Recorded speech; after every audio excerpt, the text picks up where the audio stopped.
No cześć, witam Was po dłuższej przerwie. No przepraszam Was, że to tak długo trwało. Miało być tydzień, dwa, wyszło prawie 4, ale powiem Wam, że przeprowadzka, remont mieszkania, no zeszło mi o wiele dłużej niż planowałem, ale wiecie jak to jest z remontami. Zacznie się jedno, chce się zrobić drugie i miałem zrobić jedno pomieszczenie, zrobiłem generalnie 3.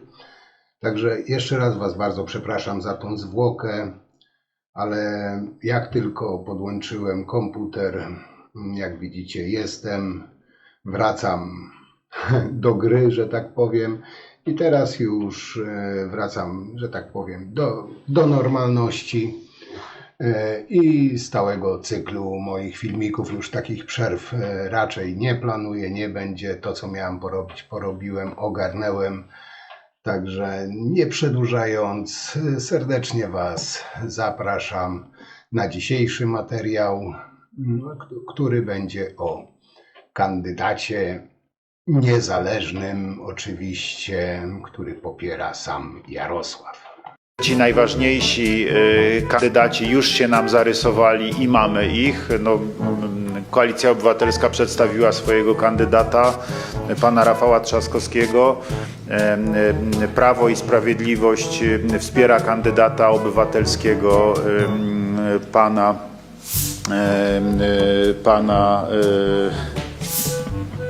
Stoi przed panem redaktorem niezależny, całe życie bezpartyjny, prezes Instytutu Pamięci Narodowej. Którego kampanię Czuje się finansuje zupełnie- Prawo i Sprawiedliwość. czuje- Wow. Wow.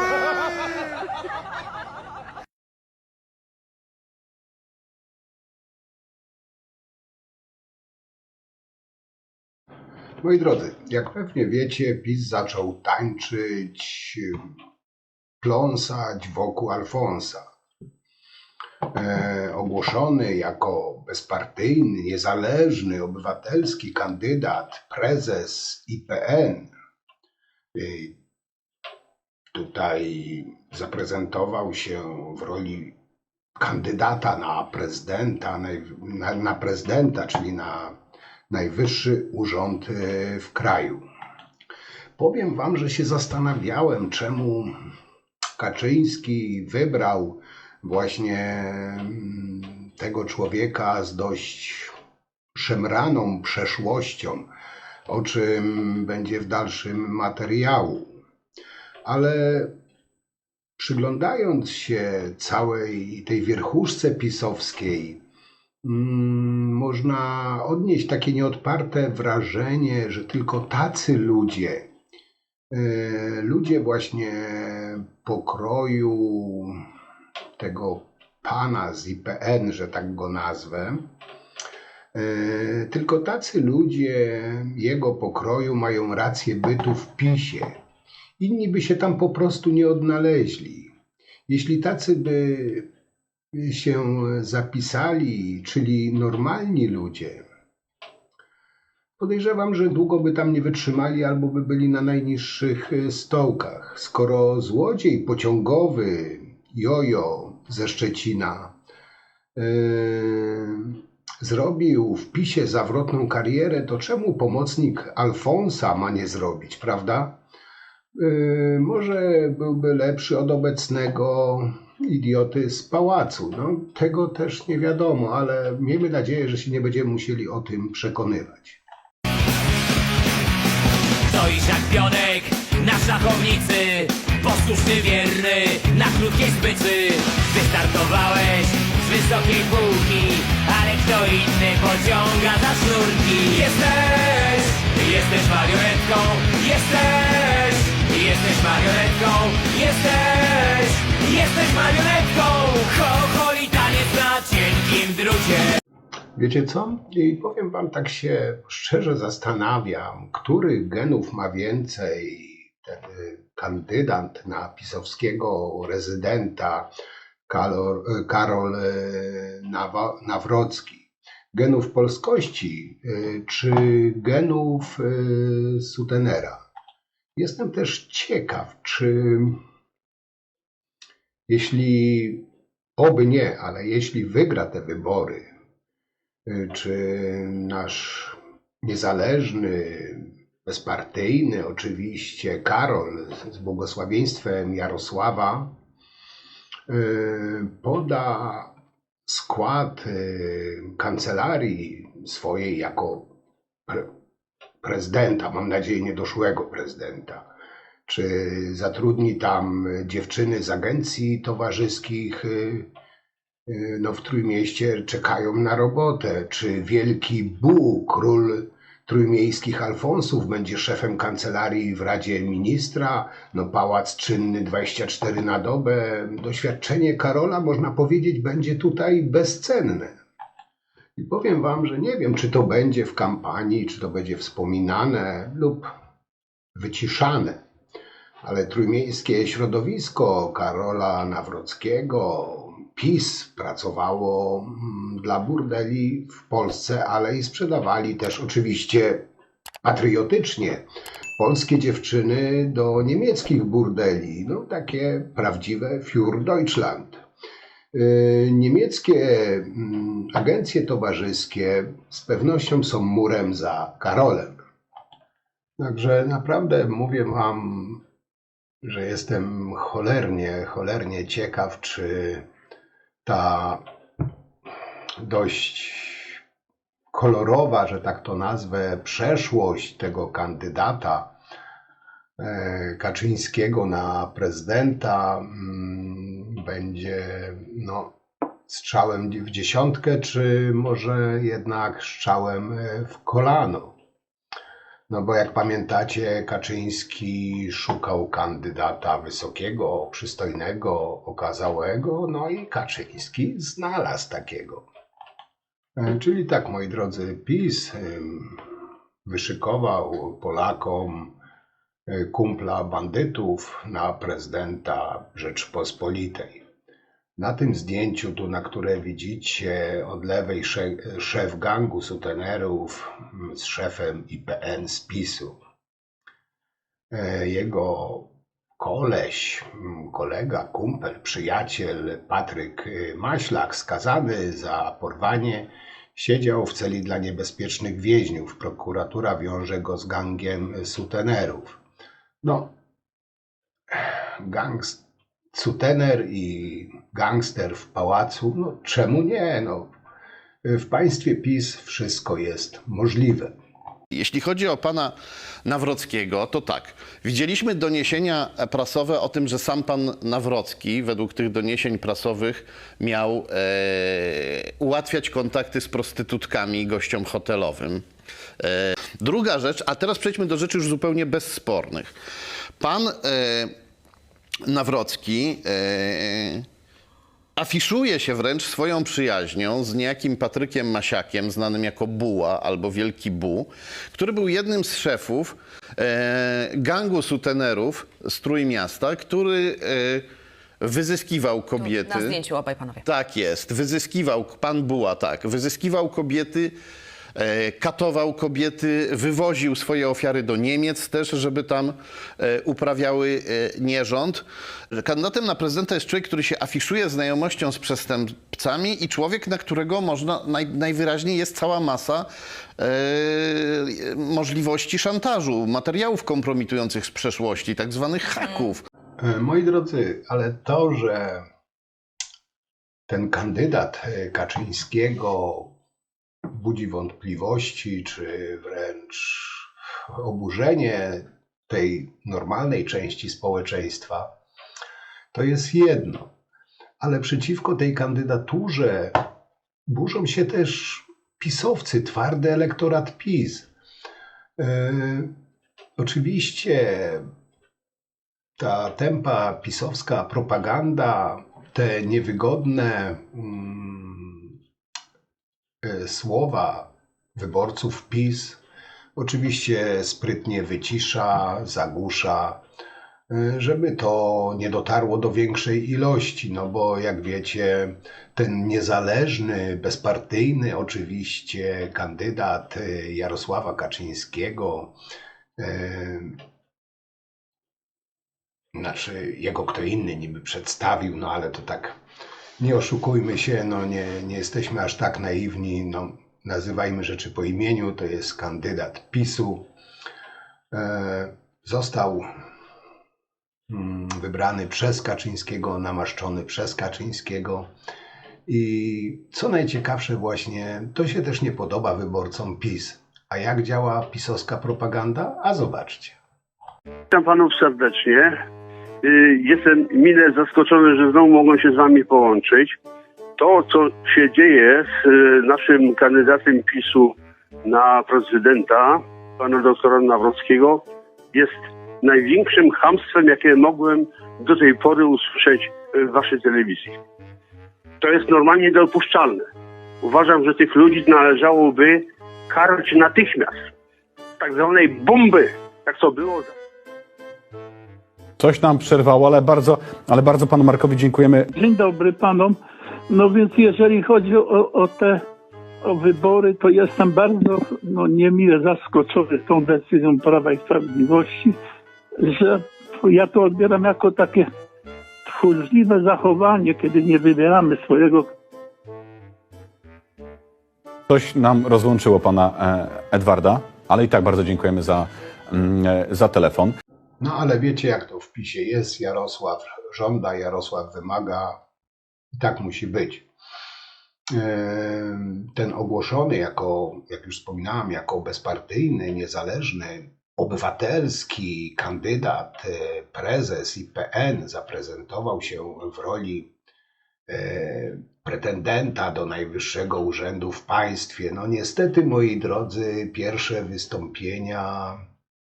wystąpienie budzi wiele wątpliwości. Dlaczego?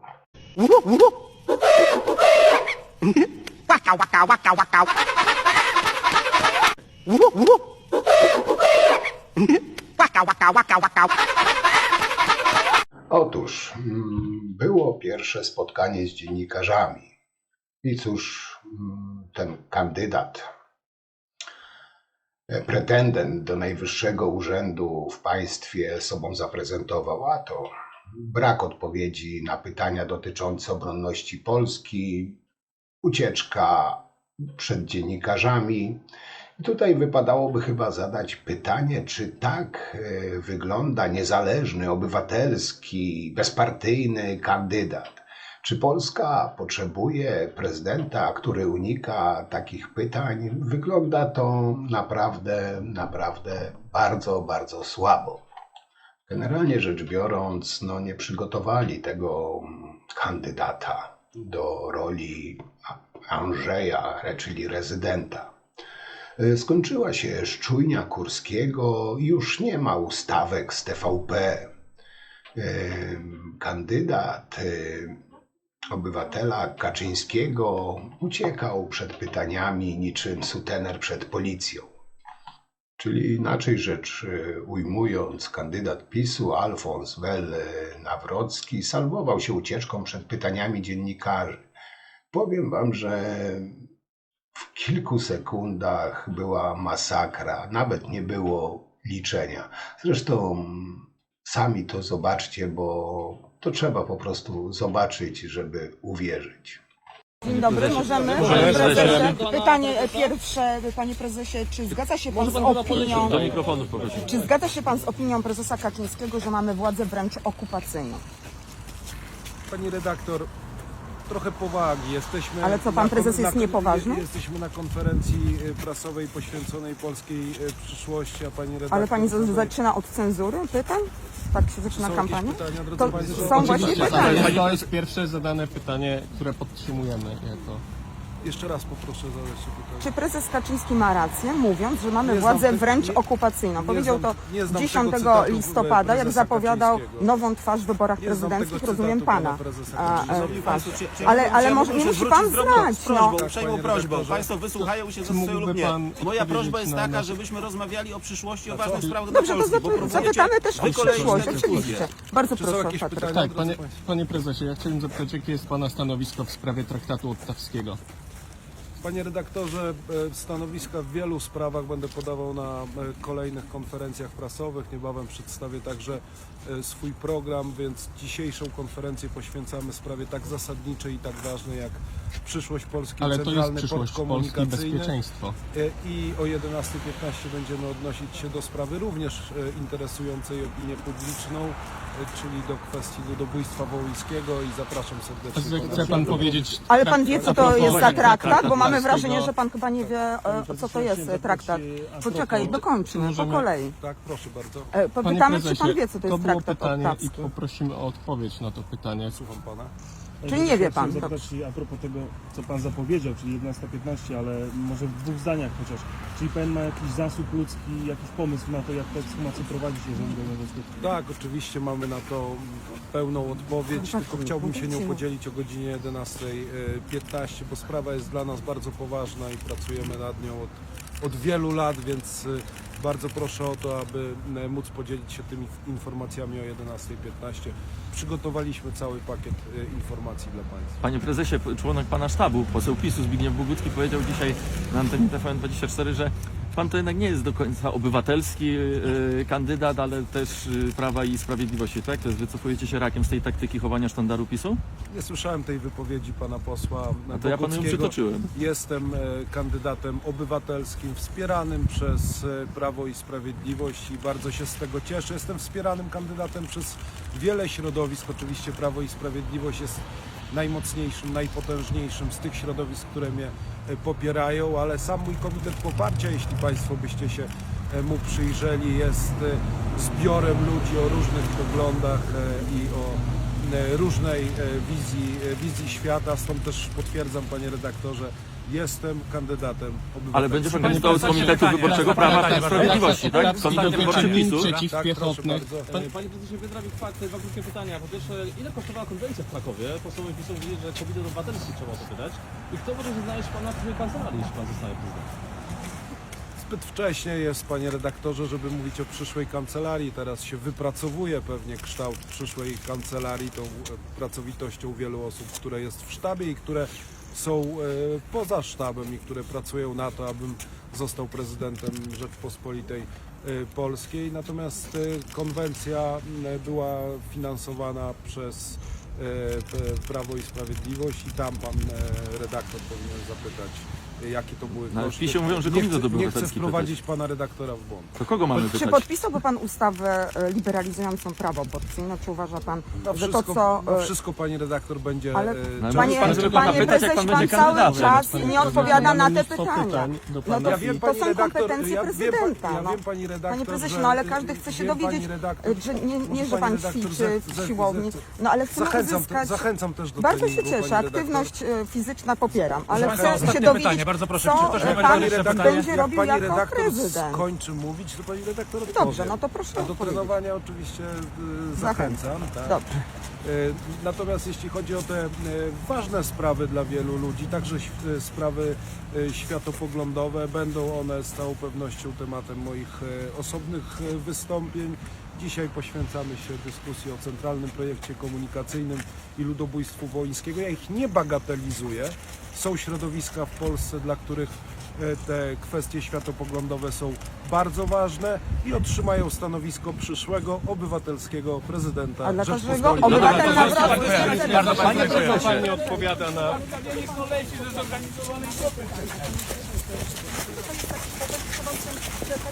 miesiącami.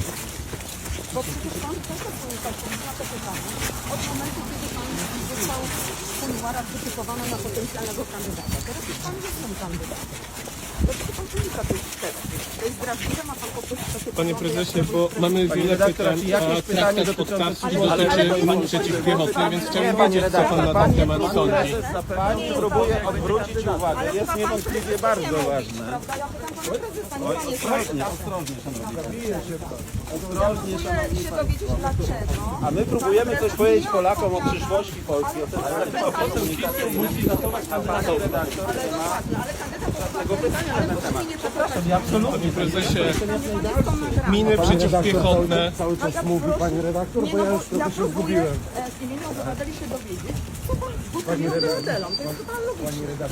Każdemu kandydatowi próbuje jakąś odpowiedź od pana. Panie prezesie, nie odpowiedział pan na żadne... Bardzo jasne.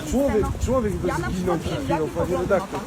Panie prezesie, czy to będzie pana strategia, że nie będzie pan odpowiadał na pytania dziennikarzy w trakcie konferencji?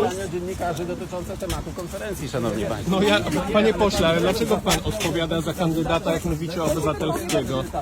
Ja nie odpowiadam za kandydata, ja państwu odpowiadam na państwa pytania. Będziecie mieli informacje na wszystkie pytania. Spotkałem się z tym wspaniałym człowiekiem, który zajmuje się przyszłością Polski, żeby opowiedzieć państwu o centralnym projekcie komunikacyjnym, o obywatelskim projekcie ustawy, który być może zostanie za godzinę, drodzy państwo, zamordowany w polskim Sejmie tylko dlatego, że takie są partyjne czy polityczne zobowiązania i na to nie chcemy pozwolić. Ta konferencja prasowa dotyczy właśnie tego, aby Centralny Port Komunikacyjny w swojej rzeczywistej, pierwotnej formie powstał, a Polacy, też moje dzieci, państwa dzieci, mieli możliwość realizowania swoich aspiracji i mogli korzystać z okna na świat. Ale my mamy też inne pytania, panie prezesie, a pan nie odpowiedział na żadne pytanie. No panie prezesie. Program będzie rzeczywiście podawany w konkretnych punktach. Myślę, że na początku roku będę mógł przedstawić państwu cały program mojej prezydentury. Każde wydarzenie jest dedykowane konkretnej sprawie. Dzisiaj rozmawiamy o Centralnym Porcie Komunikacyjnym. Bardzo proszę pani redaktor to uszanować. Ja naprawdę szanuję wszystkie... Da mi pani redaktor dokończyć. Odpowiedź na jakiekolwiek pytanie. Czy Rada Polityki Pieniężnej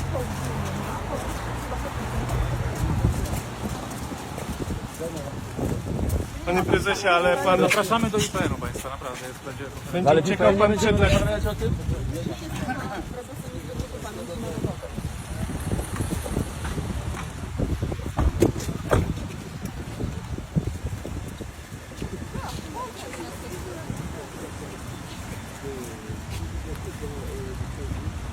No to jak widzicie, miał być bokser, jest reklamowany jako odważny bokser, a z podkulonym ogonem uciekał przed prostymi pytaniami, na które taki kandydat powinien znać chociaż podstawowe odpowiedzi. No, można chyba tutaj już stwierdzić, że projekt chyba odrobineczkę Jarosławowi się nie udał.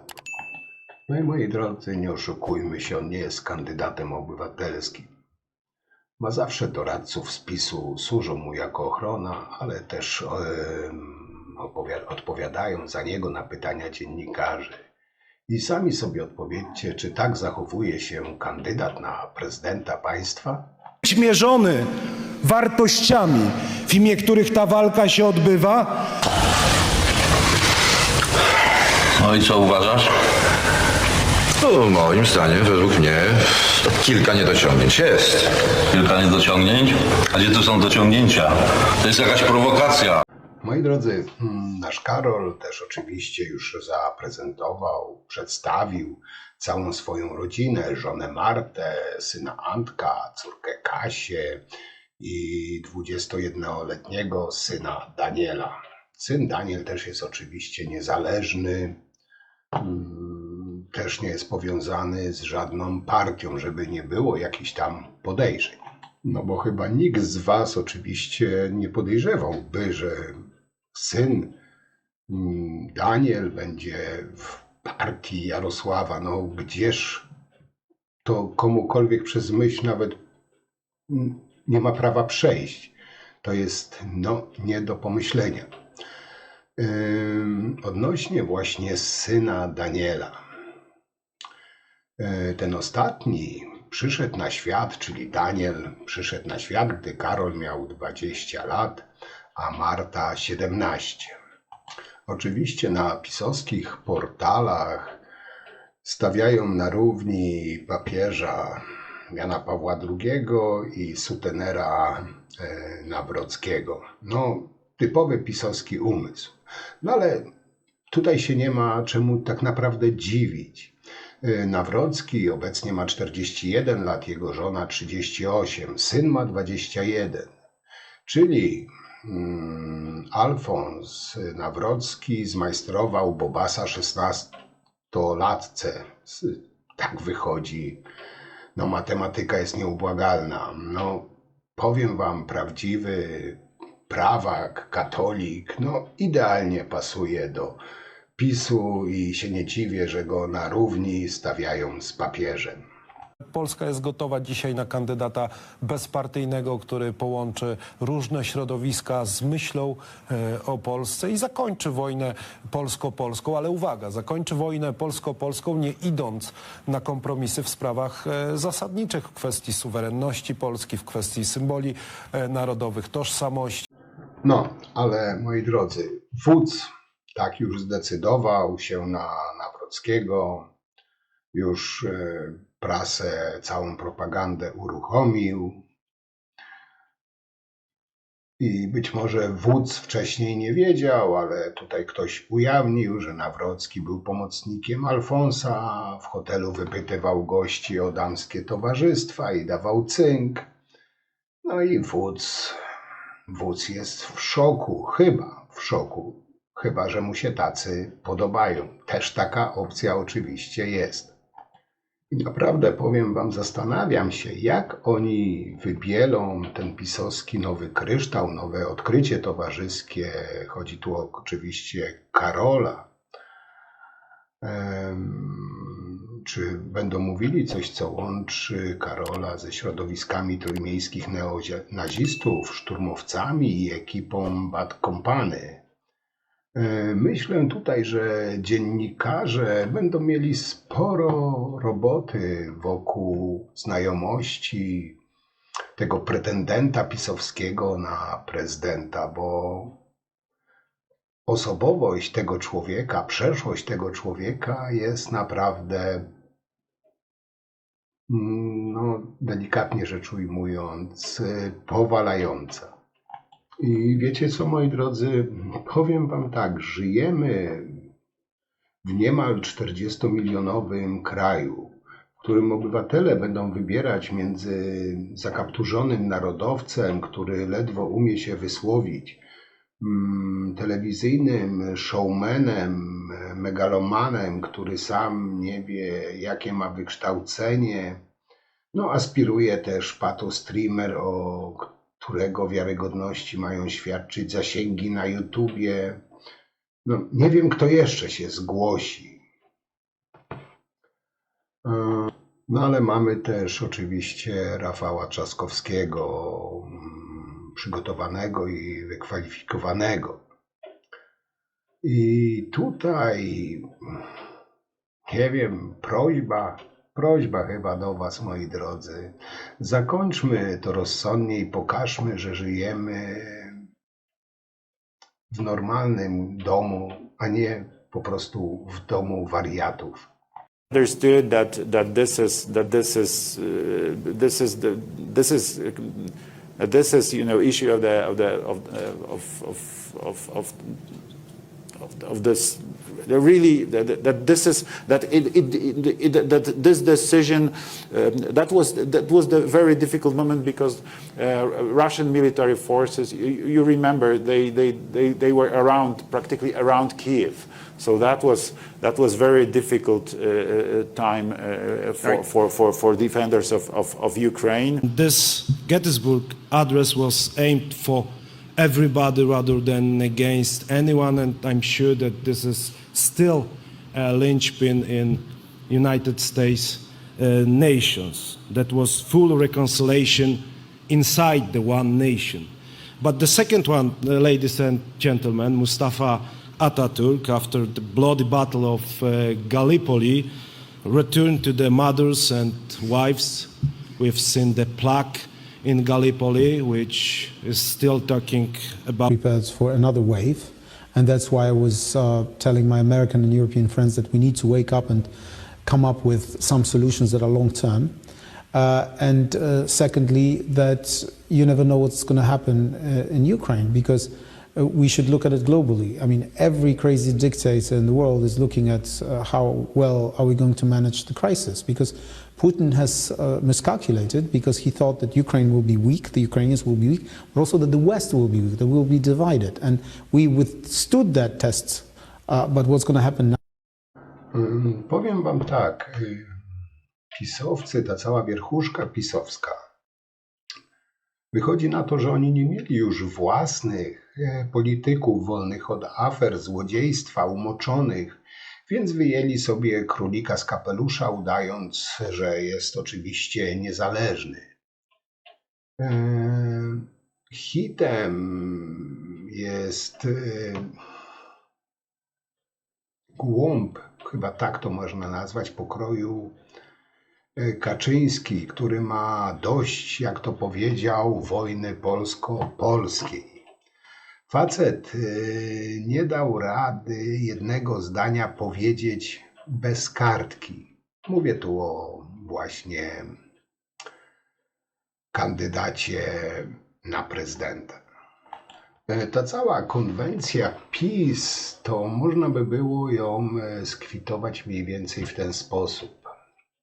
Konwencja Obywatelska PiS. Scenariusz Jarosław Kaczyński. Reżyseria Jarosław Kaczyński. Czytał Karol Nawrocki. Najnowsze odkrycie towarzyskie Jarosława Kaczyńskiego. Tak to w skrócie wyglądało, chociaż Nawrocki też lansowany przez pisowców na twardziela, boksera, który zniszczy konkurencję, nawet nie potrafił dobrze czytać z kartki. I tak jak już wcześniej zauważyliście, bo wam rzuciłem tutaj materiał, nasz Karol Nawrocki nie potrafił odpowiedzieć praktycznie na żadne pytanie dotyczące polityki krajowej, zagranicznej podczas konferencji prasowej. I sytuacja tego niezależnego, zawsze to wywołuje mi uśmiech na twarzy, jak mówię czy słyszę, że jest niezależny kandydat. I sytuację tego niezależnego kandydata próbował ratować oczywiście Horała. No, nie wiem, jak będzie prezydentem, czy też będą, no wtedy to już będzie Jarosław mówił, co ma mówić, co ma robić. Znamy to już z autopsji przecież, bo przecież poprzednio był Ondrzej mierny, bierny, ale wierny, i teraz PiS dokładnie, identycznie takiego samego kandydata. No, chciałbym mieć takiego prezydenta, który będzie takim drugim Ondrzejem, choć nie wiem, czy Ondrzeja ktokolwiek jest w stanie pobić. Już. Ja.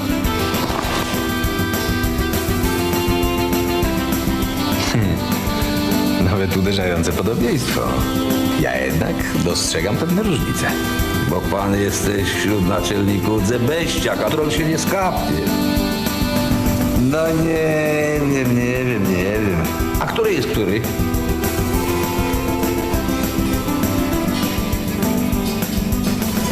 No, 1-0 dla pana. No to jeszcze raz niech pan zamknie oczy. Dobra. A, już? Nie, jeszcze nie. Jo.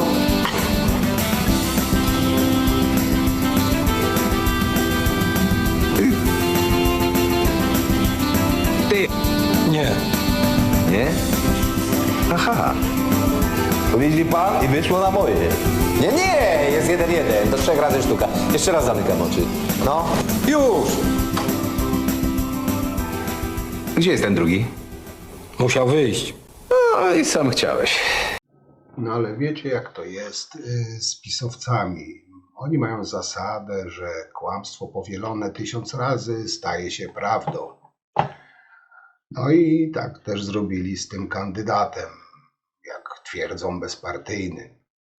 Wybiera go szef jury pisowskiego, czyli top model Kaczyński, w siedzibie partii, otoczony partyjnymi kacykami Kaczyńskiego, myśląc tylko o interesie swojej partii. Brzmi to mniej więcej tak jak spirytus bezalkoholowy. Taki sens, to mniej więcej taki sam ma sens. No a sam Nawrocki zaczyna też od kłamstwa, że jest niezależny i obywatelski. Ale przez lata, które urzędował jako prezes IPN-u, gdzie go posadził PiS, wykonywał politykę historyczną, w cudzysłowie oczywiście historyczną PiS, czyli fałszował historię, zatrudniał pachołków. IPN będzie mu robiło kampanię, bo tak właśnie, moi drodzy, działa PiS. Dlatego trzeba zabrać Nawrockiemu zabawki, zgnieść tę pisowską kaczą stonogę w zalążku i przy wyborach w pierwszej turze pokazać mu, gdzie jest jego miejsce. To jest kandydat, który nie jest członkiem partii, jest spoza partii. On jest kandydatem Komitetu Obywatelskiego. Pierwsza rzecz, którą proponuję, to jest skończenie polskiej wojny politycznej. Maciej Łazor, Platforma Obywatelska, Koalicja Obywatelska. Panie pośle, ja obejrzałem to wystąpienie prezesa Kaczyńskiego, teraz słucham pana i mam takie odczucie, że już to wszystko słyszałem. A dokładnie w 2012 roku, ja panu przypomnę, pana profesora Glińskiego, bezstronnym, uczciwym, niezwiązanym z żadną partią. to jest pan w 2012 roku niezależny, obywatelski kandydat na premiera. Skończył pan jako premier z tabletu, ale gdy prezes Kaczyński pana kandydaturę prezentował, właśnie takich przymiotów wobec pana używał. Niezależny, obywatelski. Mało tego, powiedział jeszcze, że pana zadaniem jako premiera będzie zakończenie wojny polskiej. Musimy zakończyć wojnę polsko-polską i uruchomić nasz wspólny projekt Polska. Czyli dokładnie to samo, co dzisiaj mówił o Karolu Nawrockim. I pan przez 8 lat w rządzie wspierał tę wojnę, niż z nią walczył. Mam takie pytanie, bo pan koledze nie odpowiedział. Dlaczego wy się wstydzicie logo partyjnego? Dlaczego znowu próbujecie okłamać Polskę jakąś niezależnością? Przecież pan 2-3 lata później, po tym jak mówiono, że pan jest niezależnym kandydatem, pan był już członkiem Prawa i Sprawiedliwości. I tak samo będzie z Nawrockim. A na koniec pan mówi o niszczeniu instytucji. To jeszcze chciałem dowiedzieć się, w jaki sposób pan oceni to, że IPN swoimi kanałami w social mediach promuje dzisiaj kandydaturę Nawrockiego na prezydenta. Czy to nie jest niszczenie instytucji? Ale mało tego, powiem wam lepszego newsa. No jak wiecie, PiS strasznie walczy z komunistami, nienawidzi komunistów, ściga, gnębi komunistów. No, tak bynajmniej jest w pisowskim telewizorku. A tu proszę, komuna wraca. I taki jegomość jak Tadeusz Fiszbach, były sekretarz KW Polskiej Zjednoczonej Partii Robotniczej w Gdańsku, został powołany do Komitetu Niezależnego pisowskiego Karola Nawrockiego. No, czyli kolejny komuch dostał fuszkę. Ale pamiętajcie, że PiS z komunistami ostro walczy. Sam Nawrocki lansuje się na skromnego człowieka, skromnego przedstawiciela narodu. Jak powiedział, i tutaj zacytuję jego słowa, żyje jak z wielu z was, skromnie. Ta skromność to jest tak, zarabia około 18 000 złotych miesięcznie. Naprawdę musi żyć bardzo skromnie za te marne 18 000. Pewnie z głodu wyjada ziemniaki dzikom, które wykopuje w lesie, jak to kiedyś Jarosław wspominał, no bo jak za takie marne pieniądze żyć w luksusach? No przecież każdy z nas żyje skromnie za 18 000 miesięcznie, prawda? Witam, zachęcam wszystkich Państwa do odwiedzenia moich profili w mediach społecznościowych. Tam będziecie mogli śledzić moją codzienną walkę o Polskę. Do zobaczenia. Oczywiście tutaj cały czas powtarzam, że to jest niezależny od Jarosława czy od PiS-u. No, on nie ma nic z PiS-em, oczywiście nic wspólnego. Nawet Woś, wiecie, który Woś, nie? Twierdzi, że na spotkaniu z tym niezależnym pisowskim kandydatem było 500 osób na sali. Tylko tak się zastanawiam, jakim cudem tam się zmieścili. I powiem wam, o co mi chodzi. Zamek Piastowski w Raciborzu umożliwia wynajęcie następujących sal konferencyjnych. I tu uważajcie, 170 krzeseł na drugim, to jest drugie piętro, dom książęcy i do 100 krzeseł parter stołowni.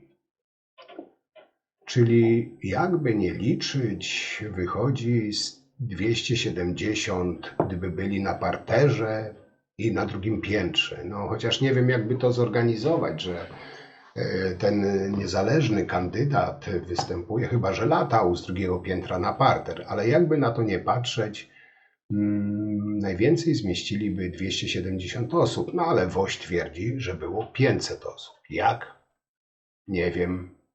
Może wy macie jakieś pomysły?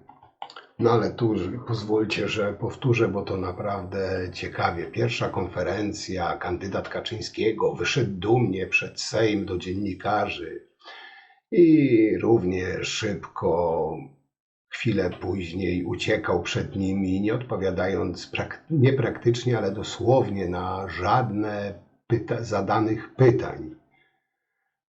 Bo tak naprawdę nie za bardzo kumał, o co chodzi w tym bezpieczeństwie, no bo skąd on to może wiedzieć? Podejrzewam, że on chyba nawet nie rozumie, kim chce zostać, na kogo kandyduje. To jest taki typowy człowiek znikąd, dokładnie jak Duda i Kaczyński myśli, że zdubluje, powieli ten sukces Dudy. Człowiek znikąd, młody, twardy, będzie wiele obiecywał, niewiele musi mówić, partia za niego będzie myśleć. No ale on już na samym starcie nie potrafi odpowiedzieć na pytania, na które być może szary Polak mógłby nie wiedzieć, ale kandydat na prezydenta, polityk, wydaje mi się, że powinien wiedzieć. Tak czy inaczej, moi drodzy, coraz więcej informacji o tym kandydacie prezesa, informacji mrocznych, strasznych informacji, które ukazują decyzję o jego nominacji w tym nowym świetle. Nie wiem, czy to na pewno była samodzielna decyzja prezesa, bo tak, nazwijmy to, ubrudzonego przeszłością kandydata, no już dawno w polskiej polityce nie mieliśmy, mówię o kandydacie na prezydenta. A to dopiero tak naprawdę kilka dni faktów z przeszłości. I z całą pewnością, jestem o tym przekonany, będą kolejne, zapewne pojawią się odważne osoby, które odsłonią rąbka tajemnicy o tym środowisku, nazwijmy to Mafia Plus. I powiem wam, że to wszystko jest pozbawione logiki i trochę dziwne, choć w PiS-ie no, tak naprawdę no, nic nie powinno dziwić. Telewizja Republika zbiera pieniądze na swój rozwój. Ja się cieszę, że telewizja się tak rozwija. Kibicuję Wam z całego serca. Ale proszę mi wybaczyć, w pierwszej kolejności Prawo i Sprawiedliwość musi mieć pieniądze na kampanię, a w drugiej kolejności Telewizja Republika na oświetlenie. I ja szczerze mówiąc troszkę się dziwię, że Telewizja Republika pokazuje tylko konto swoje, a... No, a skoro mowa o powielaniu, to już tak na koniec chciałbym Wam przedstawić scenkę rodzajową, że tak to nazwę.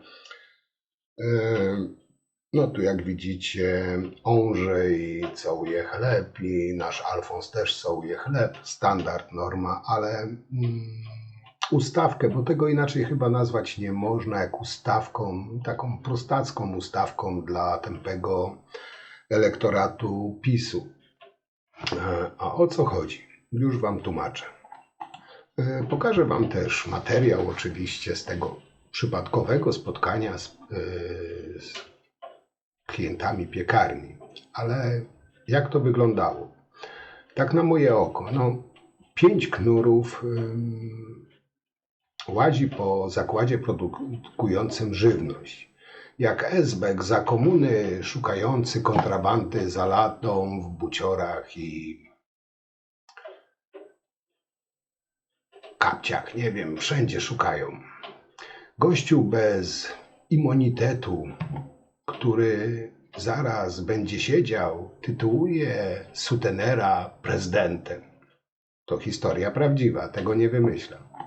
Do tego, powiem to brzydko, durne baby przyszły po ciemnicy, po bułeczki bez siatki, a przypadkiem, oczywiście całkowicie przypadkiem miały chorągiewki z, nie wiem, chyba z wczorajszego wiecu.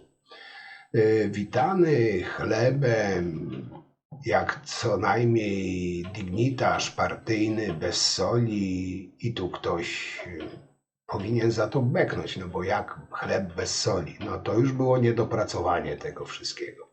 No i tam, moi drodzy, pakują bułki w plastikowy worek, gdzie ten piękny chlebek, który oczywiście tam przypadkowo dostał, będzie za godzinę do wyrzucenia.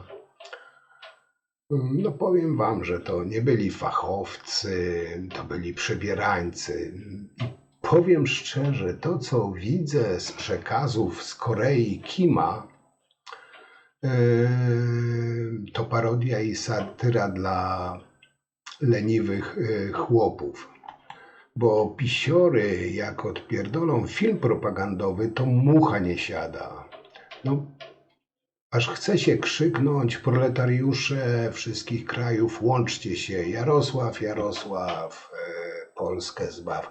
Zresztą zobaczcie sami ten jakże piękny materiał propagandowy przyszłego, niedoszłego prezydenta. Tak mówiłem, mucha nie siada. A ludzie wchodzą? Tak, tam we drzwiach, tylko w tym korytarzyku ludzie są, nie? Tutaj dalej to już jest wydawka pieczywa. Tutaj, panie prezydencie, kupujemy. Stoimy w kolejce. Aha, czyli tutaj, w przeciągu.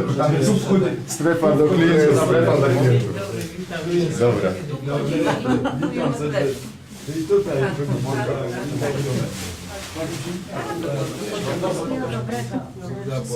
Dziękujemy, że pan zechciał przyjechać. A nie, to dla mnie wielka przyjemność.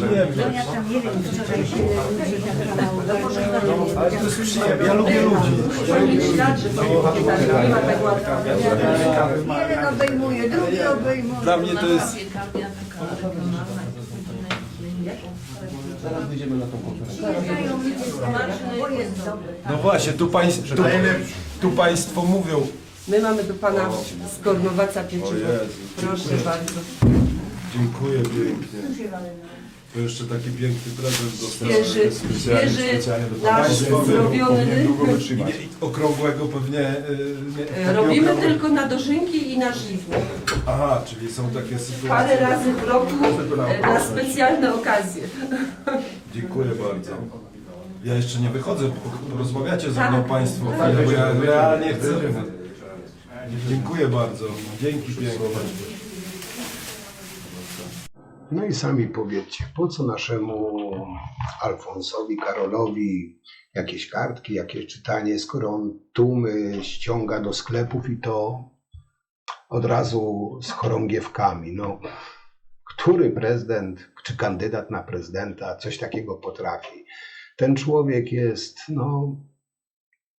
niesamowity. Wyobraźcie sobie, przychodzi do przypadkowego sklepu, przypadkowej piekarni, a tam ludzie w nocy przychodzą z chorągiewkami do niego biało-czerwonymi, aż łza wokół się kręci.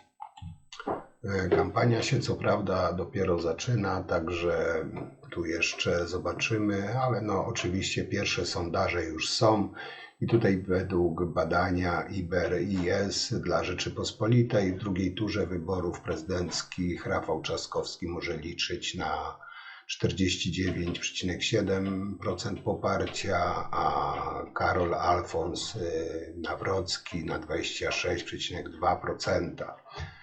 11,8% deklaruje, że nie weźmie udziału w głosowaniu, a 12,3% nie wie, na kogo zagłosuje. Ja wiem, na kogo zagłosuję. Wy pewnie też wiecie. To są oczywiście sondaże, to się wszystko może zmienić, ale miejmy nadzieję, że ten pan Nawrocki, mimo że z Gdańska, nie wygra. No i pamiętajcie, że to jest niezależny, obywatelski kandydat, nic wspólnego z PiS-em nie ma. Chyba was do tego przekonywać nie muszę. Ja już wam bardzo dziękuję. Jeszcze raz was bardzo, bardzo przepraszam za tak długą przerwę, za tak długie milczenie. Ale mam nadzieję, że nie pouciekaliście, że jesteście i będziecie dalej ze mną. Nie będę się powtarzał 10 razy, ale naprawdę z całego serca was przepraszam za tak długą absencję, nie bycie moim, chociaż wiem, że wiele się działo, bo scenę polityczną oczywiście obserwowałem. Nadrobić tego nie nadrobię, ale postaram się być na bieżąco i rekompensować wam teraz już bardziej regularnie te materiały. Także na dzisiaj to tyle. Trzymajcie się, moi drodzy. I cóż, do zobaczenia przy następnym materiale. Mam nadzieję, że już niebawem. Trzymajcie się, cześć.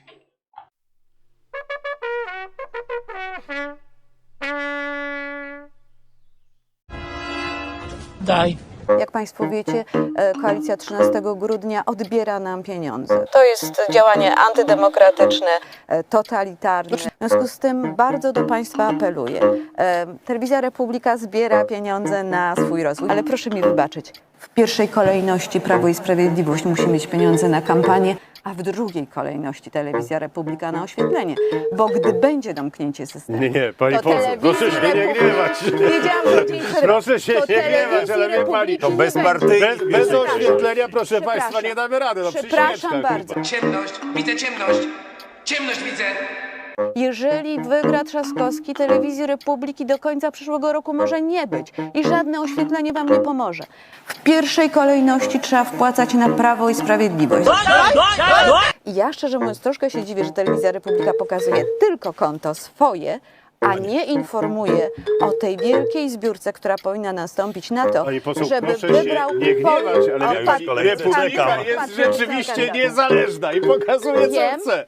Republika jest rzeczywiście niezależna i pokazuje co chce.